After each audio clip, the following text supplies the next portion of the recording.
Eu nunca vou esquecer aquela manhã. O sol mal tinha nascido e Jesus já estava subindo a montanha.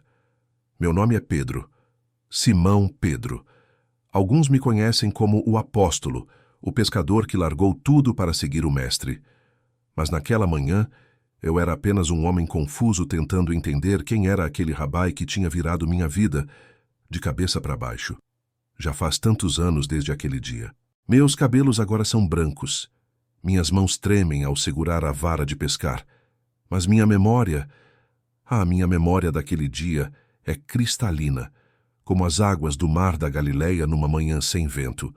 Cada palavra que Jesus falou naquela montanha está gravada no meu coração como se fosse ontem. Vocês precisam entender, eu não era um homem religioso, não como os fariseus com suas túnicas longas e suas orações decoradas. Eu era pescador. Minhas mãos eram ásperas, cheiravam a peixe e sal. Minha boca era suja, meu temperamento era explosivo.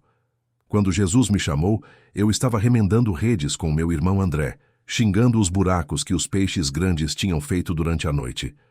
"Vem e segue-me", ele disse. E algo na voz dele, algo que eu não consigo explicar até hoje, fez com que eu largasse tudo, as redes, o barco, a vida que eu conhecia. Eu simplesmente fui. Nós já tínhamos visto Jesus fazer coisas impossíveis, curar leprosos com um toque, expulsar demônios com uma palavra, transformar água em vinho numa festa de casamento. As multidões o seguiam por toda parte. Alguns buscavam cura, outros buscavam pão.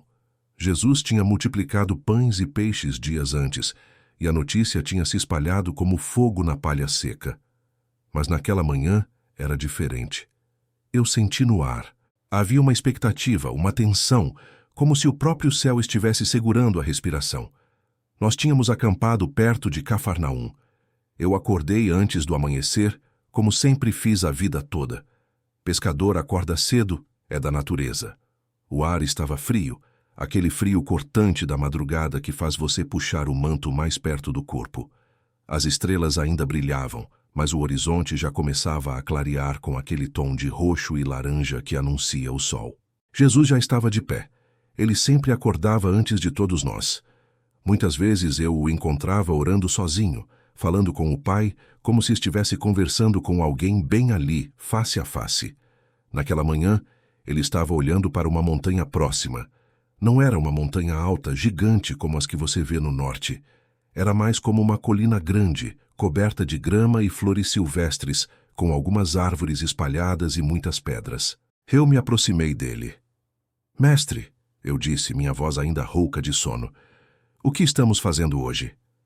Ele se virou para mim, e o sorriso no rosto dele era como se ele soubesse um segredo que eu ainda não sabia. "Hoje, Pedro", ele disse, colocando a mão no meu ombro, "hoje vou ensinar vocês sobre o reino." Reino.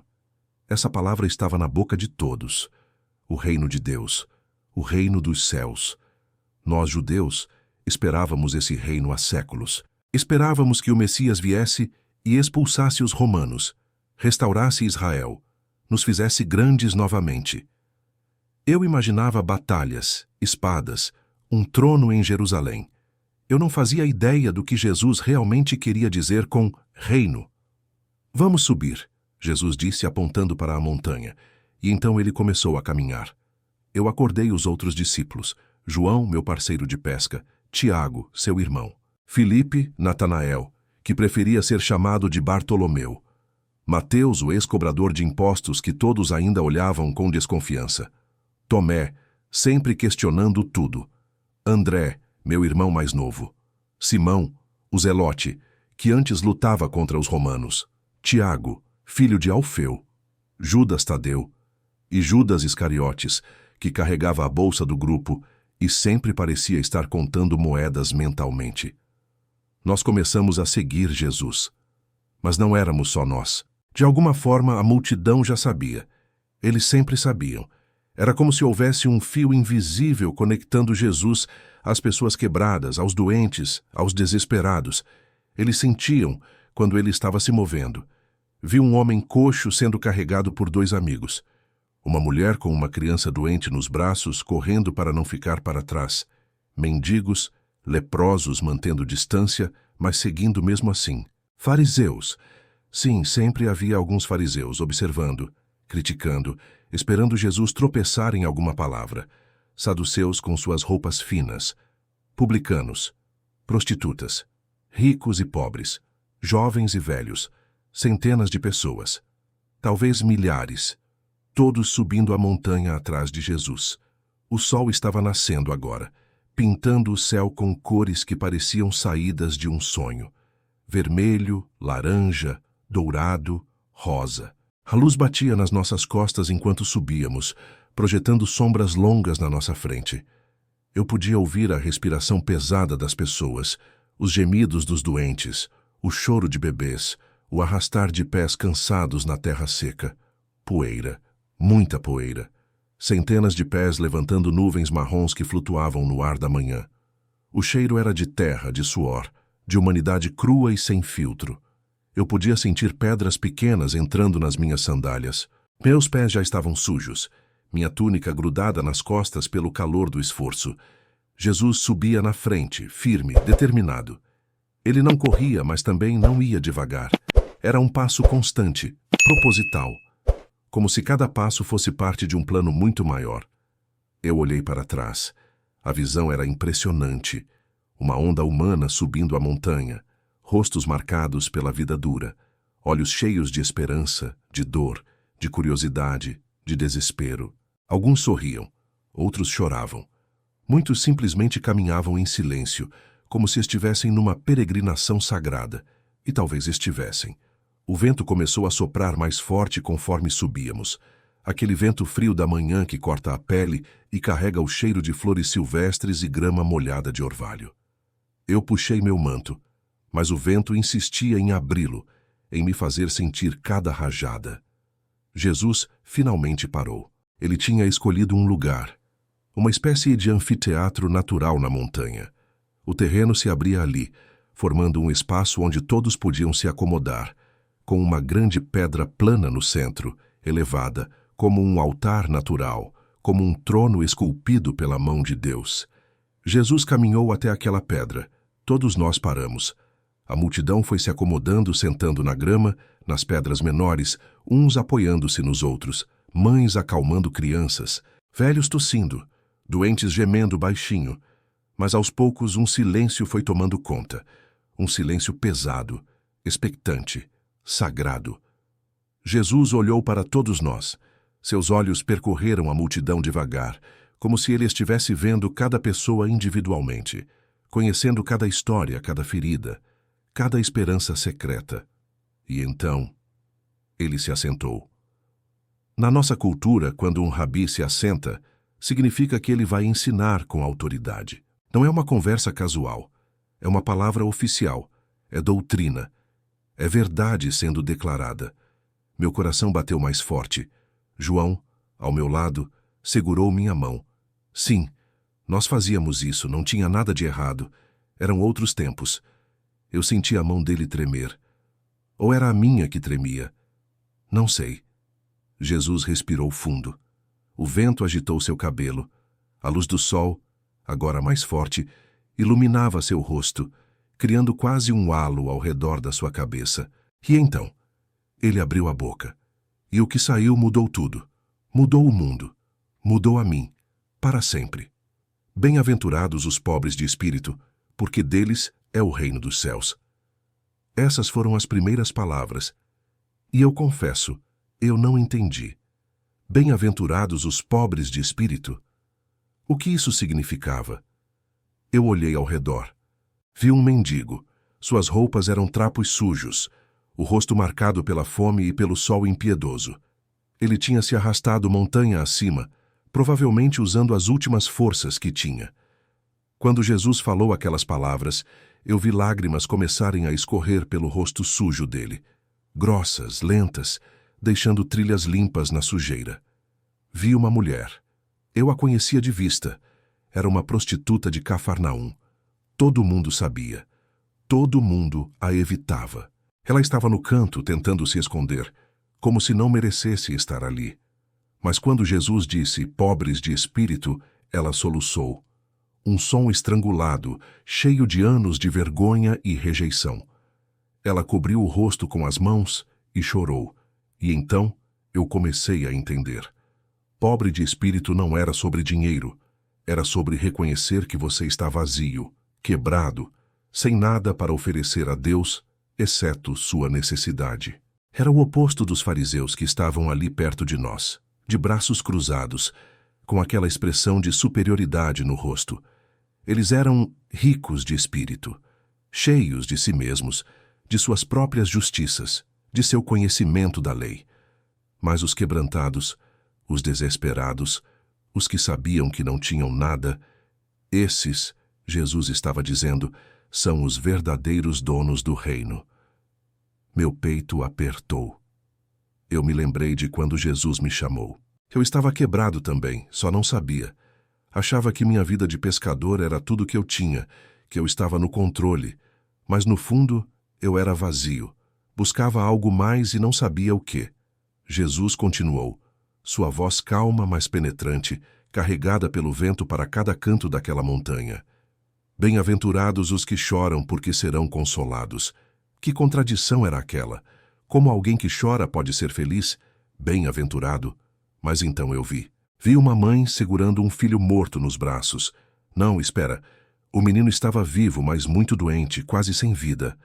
Ela chorava copiosamente, e quando Jesus falou aquelas palavras, ela levantou os olhos para ele. Esperança. Pela primeira vez, esperança.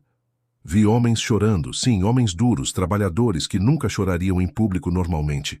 Mas ali, naquela montanha, na presença de Jesus, as máscaras caíam, as defesas desabavam e as lágrimas fluíam. Jesus não estava falando do choro de autopiedade. Estava falando do choro de quem vê o mundo quebrado e quer conserto. Do choro de quem reconhece seu próprio pecado e busca perdão. Do choro de quem perdeu e precisa ser consolado. E a promessa era clara. Deus vê cada lágrima, e Ele mesmo enxugará cada uma. Eu senti meus próprios olhos arderem. Quando foi a última vez que eu tinha chorado? Pescadores não choram, homens não choram. Mas ali, ouvindo Jesus, eu queria chorar. Queria liberar anos de dor escondida, de medo não confessado, de solidão disfarçada. Bem-aventurados os mansos, porque herdarão a terra. Agora Jesus estava mexendo com tudo que eu acreditava. Mansos, os fracos, os que não lutam, esses vão herdar a terra. Simão, o zelote, estava ao meu lado. Ele tinha sido um guerreiro, lutava contra os romanos. Eu vi o maxilar dele apertar. Ele não gostou daquelas palavras. Na cabeça dele, os fortes é que conquistam terra. Os guerreiros, os que pegam em espadas. Mas Jesus estava propondo algo radicalmente diferente. Manso não significa fraco. Significa força sob controle. É ter o poder de revidar, mas escolher não fazer isso. É ter a capacidade de dominar, mas escolher servir. É como um cavalo de guerra. Tem toda a força, mas se submete ao cavaleiro. Eu pensei em Jesus. Ele era o homem mais poderoso que eu já tinha visto. Ele comandava tempestades, expulsava demônios, curava doenças incuráveis. Mas ele era gentil, manso, deixava crianças subirem no seu colo. Tocava leprosos que ninguém tocava. Conversava com prostitutas que todos evitavam. Poder com gentileza, força com humildade. Essa era a mansidão que Jesus falava.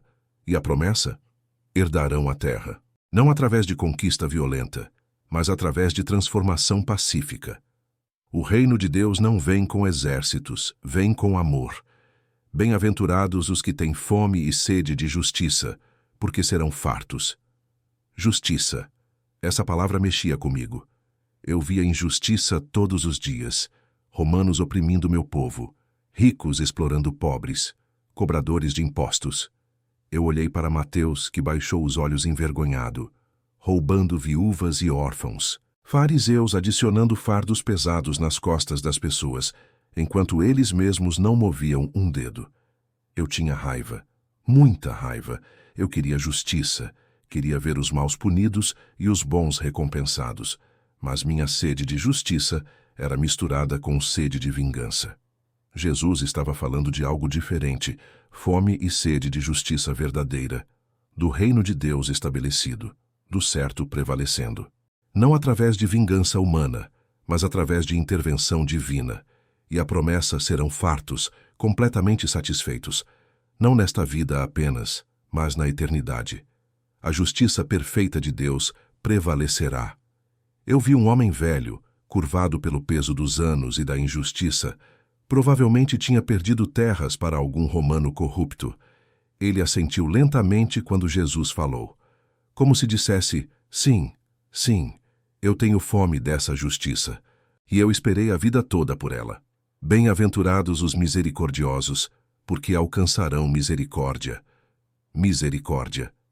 Outra palavra que me incomodava. Misericórdia com quem? Com os romanos que nos oprimiam? Com os traidores que colaboravam com eles? Com os pecadores que manchavam nosso povo? Mas Jesus estava claro, se você quer misericórdia, você precisa dar misericórdia. A medida que você usa para os outros será usada para você. Eu engoli seco. Quantas vezes eu tinha sido impiedoso? Quantas vezes eu tinha julgado, condenado, rejeitado pessoas? Quantas vezes eu tinha guardado rancor, recusado perdão, desejado mal a alguém? E Jesus estava dizendo, você quer que Deus seja misericordioso com você? Então seja misericordioso com os outros. Não era fácil ouvir isso. Não era confortável. Mas era verdade. Era a verdade do reino. Vi uma mulher. Ela tinha sido apedrejada por adultério? Não, mas quase. Estava marcada pela vergonha. E quando Jesus falou de misericórdia, ela olhou para o céu, os braços estendidos, como se estivesse recebendo algo invisível, mas muito real. Misericórdia. Perdão. Nova chance. Bem-aventurados os limpos de coração, porque verão a Deus. Limpos de coração. Eu olhei para minhas próprias mãos, sujas de peixe, de rede, de trabalho. Mas Jesus não estava falando de limpeza externa. Estava falando de pureza interior. Os fariseus lavavam as mãos religiosamente, seguiam rituais de purificação, mas seus corações eram túmulos caiados, bonitos por fora, podres por dentro, cheios de hipocrisia, inveja, orgulho, ganância. Limpo de coração é ter um coração sincero, sem segundas intenções, sem falsidade, sem divisão. É buscar a Deus com integridade total, não para ser visto pelos homens, mas porque você realmente o ama. E a recompensa? Verão a Deus. Não apenas no céu um dia distante, mas aqui, agora, nos milagres, na natureza, nos outros. Deus se revela aos que têm coração puro. Eu queria isso. Queria ver Deus. Não apenas conhecer sobre Ele, mas conhecê-lo, ver sua face, experimentar sua presença. Bem-aventurados os pacificadores, porque serão chamados filhos de Deus. Pacificadores. Não pacifistas que fogem do conflito, mas aqueles que ativamente trabalham pela paz, que constroem pontes, que reconciliam inimigos, que trazem harmonia onde há divisão. O mundo está cheio de conflito. Judeus contra romanos, fariseus contra saduceus, ricos contra pobres, uns contra os outros, sempre. E Jesus estava dizendo, sejam diferentes, sejam os que trazem paz, os que perdoam, os que reconciliam. E quando você faz isso, você está agindo como Deus age. Você se torna reconhecível como filho de Deus, porque é isso que Deus faz. Ele reconcilia. Ele faz paz entre o céu e a terra, entre o santo e o pecador. E nós, seus filhos, devemos fazer o mesmo. Bem-aventurados os perseguidos por causa da justiça, porque deles é o reino dos céus. E então, Jesus chegou na última bem-aventurança, a mais difícil de engolir. Perseguidos, por fazer o certo, por viver a verdade, por seguir a Deus. Eu olhei ao redor. Alguns ali já tinham sido perseguidos, expulsos de sinagogas, rejeitados por famílias, apedrejados, chicoteados. E Jesus estava dizendo, vocês são abençoados por isso, não porque o sofrimento é bom em si, mas porque sofrer por fazer o certo significa que você está no caminho certo. Significa que você está vivendo valores do reino num mundo que rejeita esses valores. Jesus então olhou diretamente para nós, os discípulos, e disse com uma intensidade que me fez tremer: Bem-aventurados sois quando, por minha causa, vos injuriarem, e vos perseguirem, e mentindo disserem todo mal contra vós. Regozijai-vos e exultai, porque é grande o vosso galardão nos céus, pois assim perseguiram aos profetas que viveram antes de vós. Regozijai-vos, alegrai-vos, quando forem perseguidos. Aquilo era loucura, completa loucura. Ou era sabedoria de outro mundo, sabedoria do reino. Eu não sabia ainda, mas aquelas palavras voltariam para me assombrar. Não assombrar, me fortalecer, anos depois. Quando eu fosse preso por pregar sobre Jesus, quando eu fosse açoitado, quando eu enfrentasse a morte por sua causa, naquele momento eu me regozijaria, me alegraria, porque eu estava sofrendo pelo meu rei, pelo meu amigo, pelo meu Salvador. Mas naquela manhã na montanha, tudo o que eu podia fazer era tentar processar, tentar entender. Jesus tinha acabado de virar tudo de cabeça para baixo. Os pobres são ricos, os que choram são felizes, os fracos são fortes, os perseguidos são abençoados. Era o reino ao contrário, completamente ao contrário de tudo o que o mundo ensina. E a multidão...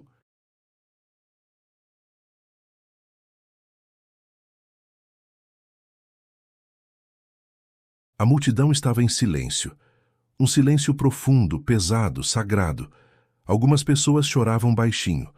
Outras tinham os olhos arregalados, em choque. Outras sorriam, como se finalmente tivessem ouvido palavras que seu coração sempre soube que eram verdadeiras, mas nunca tinha conseguido articular. Eu olhei para João. Ele estava chorando. Lágrimas escorriam livremente pelo rosto dele. Ele sempre foi o mais sensível de nós. Olhei para Tiago. Ele estava sério, pensativo, como se estivesse reescrevendo tudo o que ele acreditava. Olhei para Mateus. O ex-cobrador de impostos, o odiado, o rejeitado. Ele tinha um sorriso no rosto, um sorriso de alívio, de libertação, porque Jesus tinha falado diretamente com ele, com sua vergonha, com sua rejeição, e tinha dito: Você é bem-aventurado. Você pertence ao reino. E então Jesus fez algo que eu nunca vou esquecer. Ele se levantou daquela pedra, caminhou até a beirada e abriu os braços, como se estivesse abraçando toda aquela multidão, toda aquela humanidade quebrada, ferida, desesperada. E com os braços abertos, a voz forte, ele declarou: Vós sois o sal da terra. Bloco 3. Sal da terra e luz do mundo. Vós sois o sal da terra. Sal. Eu conhecia sal. Todo pescador conhece. Sal preserva o peixe, impede que apodreça. Sal dá sabor à comida sem graça. Sal cura feridas. Arde, mas cura. Sal cria sede. Mas Jesus estava nos chamando de sal? A nós? Aquele grupo desajeitado de pescadores, cobradores de impostos, zelotes, pessoas comuns? Ele continuou, e havia urgência na sua voz agora. Ora, se o sal vier a ser insípido, como lhe restaurar o sabor? Para nada mais presta senão para, lançado fora, ser pisado pelos homens. Eu senti o peso daquelas palavras. Um sal sem sabor não serve para nada, é inútil. Um cristão que se conforma com o mundo, que perde sua distintividade, que deixa de ser diferente, esse também não serve para nada no reino.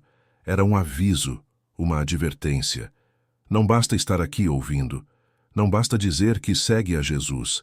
Você precisa ser diferente. Precisa preservar o que é bom neste mundo que apodrece. Precisa dar sabor a vidas insossas. Precisa criar sede de Deus nas pessoas. Olhei para a multidão. Muitos tinham expressões confusas. Ser sal? Como assim? Mas outros estavam começando a entender. Vi um homem assentir vigorosamente, como se dissesse: Sim, sim, eu quero ser isso, quero fazer diferença. E então Jesus disse algo ainda mais impactante: Vós sois a luz do mundo. Luz. Meu coração pulou. Nós judeus sempre falamos de Deus como luz. O Senhor é a minha luz e a minha salvação, Davi escreveu. A luz de Deus guia, a luz de Deus revela, a luz de Deus aquece e dá vida. E Jesus estava dizendo que nós somos luz? Ele apontou para as colinas ao redor, onde pequenas vilas se agarravam às encostas. Não se pode esconder a cidade edificada sobre um monte. Era verdade. À noite, você podia ver as luzes daquelas cidades de longe. Elas eram impossíveis de esconder. E era exatamente esse o ponto. Nem se acende uma candeia para colocá-la debaixo do alqueire, mas no velador, e alumia a todos os que se encontram na casa. Alqueire era o cesto que usávamos para medir grãos. Colocar uma lamparina debaixo dele seria sufocá-la, apagá-la. Seria desperdiçar a luz. Quantos de nós fazemos exatamente isso? Escondemos nossa fé. Temos vergonha de falar de Deus. Vivemos como o mundo vive, para não sermos criticados, para não sermos diferentes, para não sermos rejeitados. Mas Jesus estava dizendo, não, deixem sua luz brilhar, não a escondam. E então ele disse algo que me pegou de surpresa. Assim brilhe também a vossa luz diante dos homens, para que vejam as vossas boas obras e glorifiquem a vosso Pai que está nos céus. Boas obras, não palavras apenas, não conhecimento da Escritura apenas, não rituais religiosos apenas. Boas obras, ações concretas, amor prático, ajudar o pobre, alimentar o faminto, visitar o doente, consolar o enlutado, perdoar o ofensor, abençoar o inimigo. Essas são as obras que fazem as pessoas glorificarem a Deus. Não nossas palavras eloquentes, não nossos sermões longos, mas nosso amor visível, tangível, real. Eu pensei em todas as vezes que eu tinha julgado alguém ao invés de ajudar. Todas as vezes que eu tinha passado reto por um mendigo. Todas as vezes que eu tinha guardado rancor ao invés de perdoar. Eu não estava sendo luz. Estava escondendo minha lamparina debaixo do alqueire da minha própria covardia, do meu próprio egoísmo. Jesus olhou para cada um de nós, e eu juro que ele olhou diretamente nos meus olhos por um momento que pareceu durar uma eternidade. E naquele olhar havia amor, havia desafio, havia esperança. Ele acreditava em nós. Acreditava que nós, pessoas quebradas e imperfeitas, poderíamos ser sal e luz, poderíamos fazer diferença, poderíamos mudar o mundo. Mas então, ele disse algo que fez os fariseus, que estavam ouvindo tudo com desconfiança crescente, se mexerem desconfortavelmente. Não penseis que vim revogar a lei ou os profetas. Não vim para revogar, vim para cumprir. A lei, a Torá sagrada, os 10 mandamentos, toda a instrução que Moisés tinha recebido no Monte Sinai. Os fariseus viviam obcecados com ela. Tinham criado centenas de regras adicionais para proteger a lei original. Você não podia caminhar mais de certa distância no sábado. Não podia carregar certos pesos. Não podia fazer praticamente nada sem quebrar alguma das regras deles. E aqui estava Jesus, fazendo coisas que eles consideravam escandalosas, curando no sábado, tocando leprosos, comendo com pecadores. Os fariseus já estavam murmurando que Jesus era um quebrador da lei, mas Jesus deixou claro, eu não vim destruir a lei, vim cumpri-la, vim mostrar o verdadeiro significado dela. E então, ele disse algo que me fez engasgar. Porque em verdade vos digo, até que o céu e a terra passem, nem um i ou um tio jamais passará da lei, até que tudo se cumpra. Aquele, pois, que violar um destes mandamentos, posto que dos menores e assim ensinar aos homens, será considerado mínimo no reino dos céus. Aquele, porém, que os observar e ensinar, esse será considerado grande no reino dos céus. Cada pequeno traço da lei era importante. Cada detalhe tinha significado. Jesus não estava rebaixando a lei, ele estava elevando-a. E então veio a bomba. Porque vos digo que se a vossa justiça não exceder em muito a dos escribas e fariseus, jamais entrareis no reino dos céus. O quê? Eu ouvi os fariseus respirarem fundo, indignados. Exceder a justiça deles? Eles eram os mais religiosos, os mais rigorosos, os que seguiam cada regra meticulosamente. Como nossa justiça poderia exceder a deles? Mas Jesus estava prestes a explicar. E a explicação ia sacudir tudo o que nós pensávamos sobre obediência a Deus. Ele deu exemplos, e cada exemplo era como um martelo quebrando nossas concepções religiosas. Ouvistes que foi dito aos antigos, não matarás, e quem matar estará sujeito a julgamento. Sim, todo judeu conhecia esse mandamento. Um dos 10, não matarás, era claro, era direto, não mate, e você está bem com Deus. Mas então Jesus disse, eu, porém, vos digo que todo aquele que sem motivo se irar contra seu irmão estará sujeito a julgamento, e quem proferir um insulto a seu irmão estará sujeito a julgamento do tribunal, e quem lhe chamar tolo estará sujeito ao inferno de fogo. Meu estômago caiu. Jesus estava dizendo que o assassinato começa no coração. Começa com a raiva, com o insulto, com o desprezo. Você pode nunca ter matado ninguém fisicamente, mas se você odeia, se você guarda rancor, se você insulta e destrói com palavras, você é um assassino no coração. Eu pensei em todas as vezes que eu tinha explodido de raiva. Todas as discussões de pescador, os xingamentos, os insultos que eu tinha lançado. Segundo o padrão de Jesus, eu era culpado. Muito culpado. Ele continuou, se, pois, ao trazeres ao altar a tua oferta, ali te lembrares de que teu irmão tem alguma coisa contra ti, deixa perante o altar a tua oferta. Vai primeiro reconciliar-te com teu irmão, e então, voltando, faze a tua oferta. Reconciliação antes de adoração. Relacionamentos corretos antes de rituais religiosos. Isso era revolucionário. Os fariseus faziam suas ofertas meticulosamente, mas guardavam ódio nos corações. Jesus estava dizendo, Deus não quer sua oferta se você está em conflito com seu irmão. Vá fazer as pazes primeiro.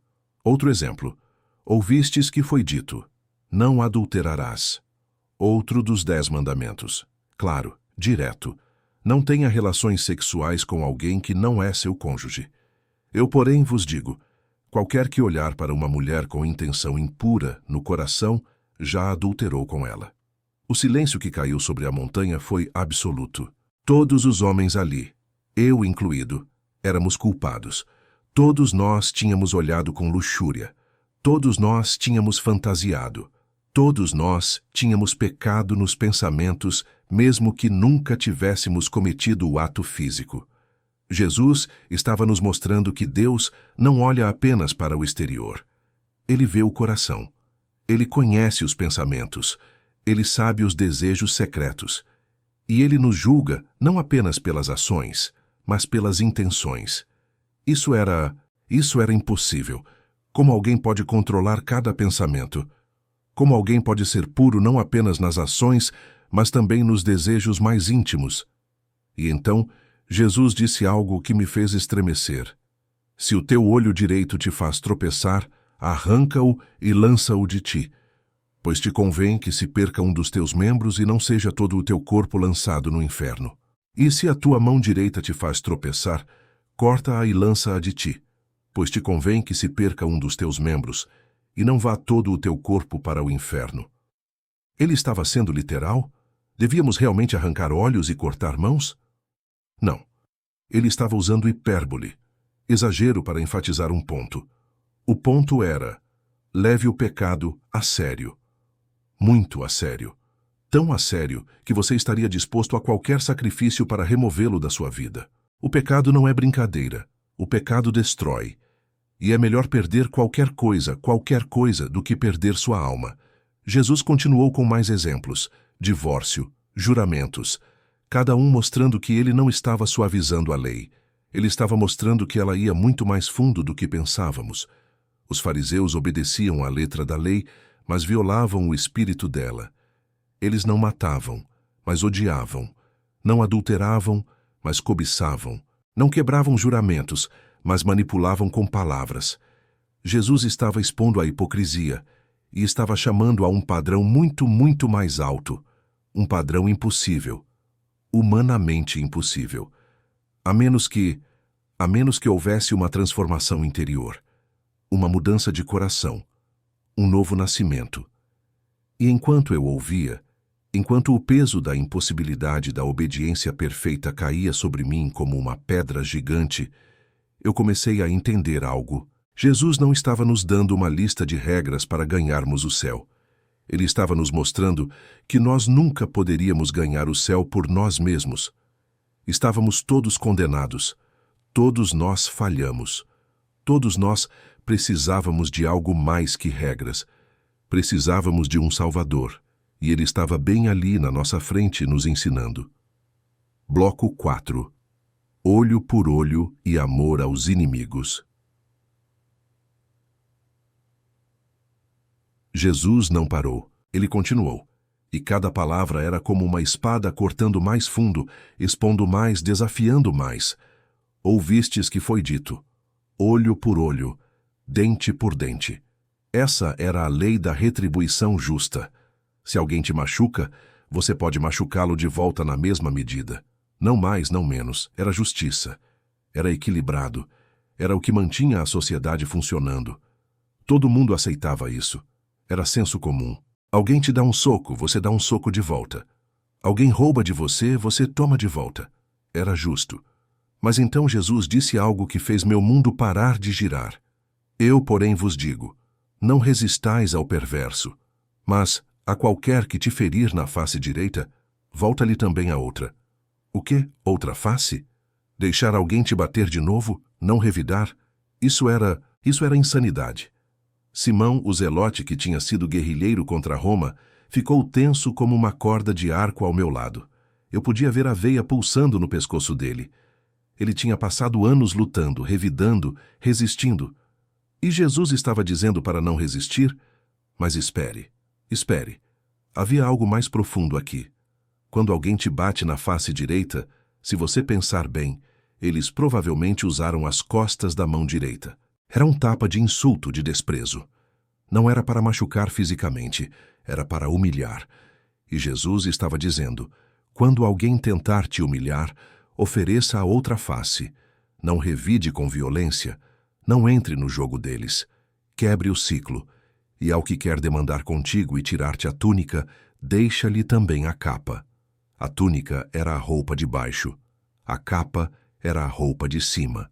Se alguém processa você e toma sua túnica, Jesus diz: dê também a capa. Fique nu se for preciso. Mostre a eles a vergonha do que estão fazendo. Era resistência não violenta. Era expor a injustiça através da generosidade absurda. E se alguém te obrigar a caminhar 1 milha, vai com ele 2. Isso era específico. Soldados romanos tinham o direito legal de forçar qualquer judeu a carregar sua bagagem por 1 milha. Era humilhante, era opressivo. Todo judeu odiava isso. E Jesus estava dizendo: se um soldado romano te forçar a carregar por 1 milha, ofereça-se para carregar por mais 1. Surpreenda-o com generosidade. Desarme-o com bondade. Não era submissão passiva. Era ação subversiva. Era roubar o poder do opressor através do amor radical. Mas eu ainda estava lutando com isso. Era humano. Eu, porém, vos digo: amai os vossos inimigos e orai pelos que vos perseguem.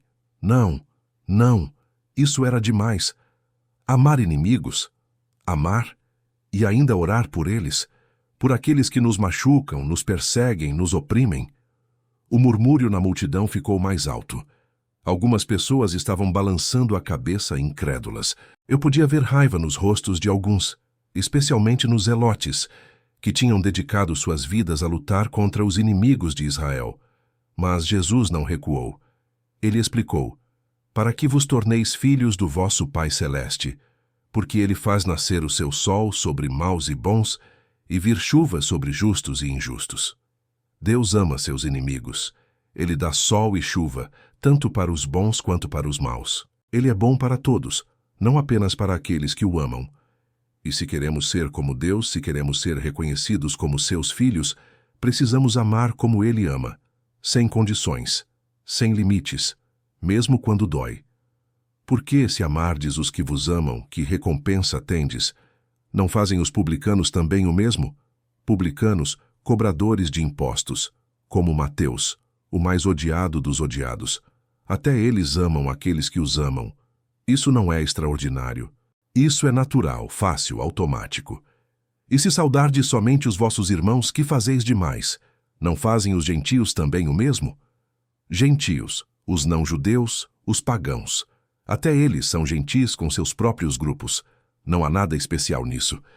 E então veio a conclusão, a frase que ainda ecoa na minha alma décadas depois. Portanto, sede vós perfeitos, como perfeito é o vosso Pai Celeste. Perfeitos, perfeitos, como Deus é perfeito. O silêncio que caiu sobre a montanha foi ensurdecedor. Ninguém se mexeu. Ninguém respirou, parecia. Perfeitos. Ele estava pedindo perfeição. Não apenas tente seu melhor ou seja uma pessoa boa. Perfeição. Como Deus. Isso era impossível. Completamente, absolutamente impossível. E eu acho que esse era exatamente o ponto.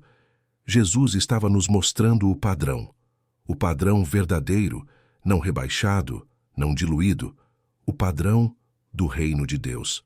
E esse padrão é: seja como Deus, ame como Deus ama, perdoe como Deus perdoa, seja perfeito como Deus é perfeito. Ninguém pode alcançar isso. Ninguém. Mas e se esse fosse o objetivo? E se passássemos a vida inteira buscando isso, mesmo sabendo que nunca alcançaríamos completamente nesta vida? E se a jornada em direção à perfeição, mesmo que nunca a atingíssemos totalmente, nos transformasse em algo completamente diferente do que éramos? E mais importante, e se Jesus, que estava dizendo tudo isso, pudesse nos ajudar a chegar lá? E se ele tivesse vindo justamente porque nós não podemos ser perfeitos sozinhos? Minha cabeça doía. Meu coração estava apertado. Eu queria correr montanha abaixo, voltar para meus barcos, para minha vida simples onde eu sabia as regras e elas faziam sentido. Mas meus pés não se moviam, porque alguma coisa dentro de mim, algo profundo, algo que eu nem sabia que existia, estava gritando: isso é verdade, isso é o que você sempre soube que deveria ser, mas nunca teve coragem de admitir. Eu olhei para a multidão. Muitos rostos tinham lágrimas, alguns estavam em choque. Outros tinham uma expressão de: ele provavelmente nunca tinha ouvido ninguém falar assim. Certamente não sobre amá-lo, a ele, o opressor. Jesus deixou aquelas palavras pairarem no ar por um longo momento. O vento continuava soprando, carregando o cheiro de flores silvestres e terra. O sol estava mais alto agora, aquecendo nossas costas. E então ele mudou de assunto. Mas não realmente, porque tudo o que ele estava dizendo estava conectado. Era tudo parte da mesma mensagem. O reino de Deus é diferente. Radicalmente diferente. Guardai-vos de exercer a vossa justiça diante dos homens, com o fim de serdes vistos por eles. Doutra sorte, não tereis galardão junto de vosso Pai Celeste. Agora ele estava mexendo com os religiosos de novo, os fariseus que oravam nas esquinas para serem vistos, que davam esmolas fazendo alarde. Tão natural, tão parte de quem você é, que você nem conta, nem se orgulha, nem espera reconhecimento. Apenas faça o bem porque é certo, porque você ama, porque Deus te amou primeiro. E Deus, que vê tudo, até o que ninguém mais vê, ele te recompensará. Não aqui necessariamente, talvez não nesta vida, mas na eternidade, na presença dele, onde realmente importa. Tu, porém, quando orares, entra no teu quarto e, fechada a porta, orarás a teu Pai que está em secreto, e teu Pai, que vê em secreto, te recompensará. Oração secreta. Apenas você e Deus. Sem plateia, sem performance, apenas honestidade crua, vulnerabilidade total diante daquele que te conhece completamente de qualquer jeito. E orando, não useis de vãs repetições como os gentios, porque presumem que pelo seu muito falar serão ouvidos, para alinhar nosso coração com o coração dele, para ser transformados na presença dele. E então Jesus disse algo que mudou a oração para sempre. Portanto, vós orareis assim. Ele ia nos ensinar a orar, nos dar um modelo, uma estrutura, e a oração que saiu da boca dele era simples, profunda, perfeita. Bloco 5. A oração que mudou tudo. Jesus respirou fundo, olhou para o céu por um momento, como se estivesse se conectando com o Pai mesmo ali na nossa frente. E então, com uma voz clara e cheia de reverência, ele disse: Pai nosso, que estás nos céus, santificado seja o teu nome. Pai nosso. Não Deus Todo-Poderoso, Senhor dos Exércitos, Rei do Universo.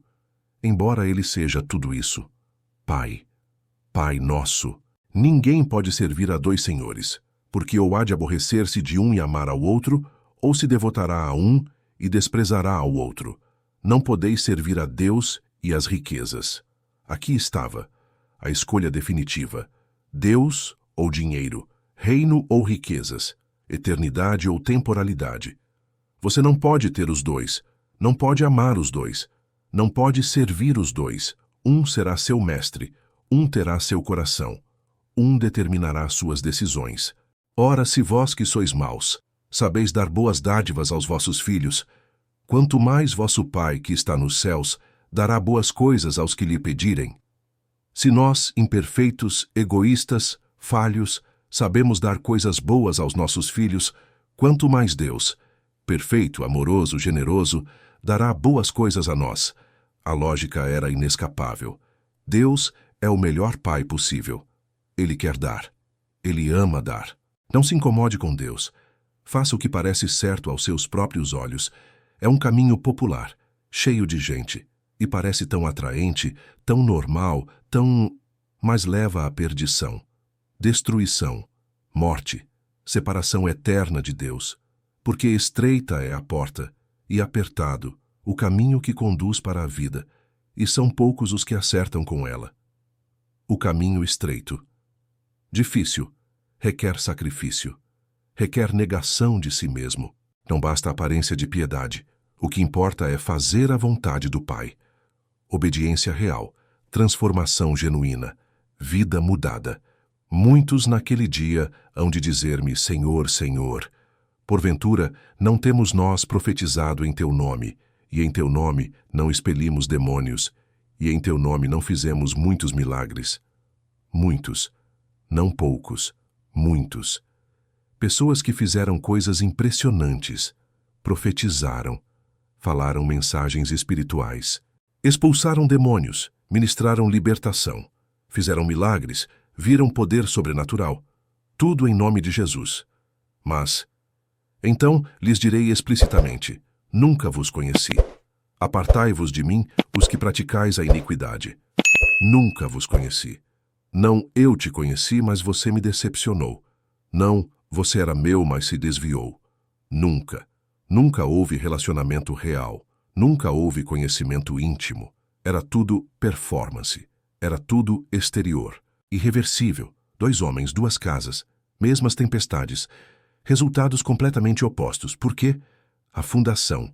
Um estava na rocha, outro na areia. Um ouvia e obedecia. Outro ouvia e ignorava. Um tinha vida construída sobre Jesus. Outro tinha vida construída sobre nada. Jesus terminou. Simplesmente parou de falar. O silêncio que caiu sobre a montanha era tão espesso que você podia quase tocá-lo. Ninguém se mexeu. Ninguém falou.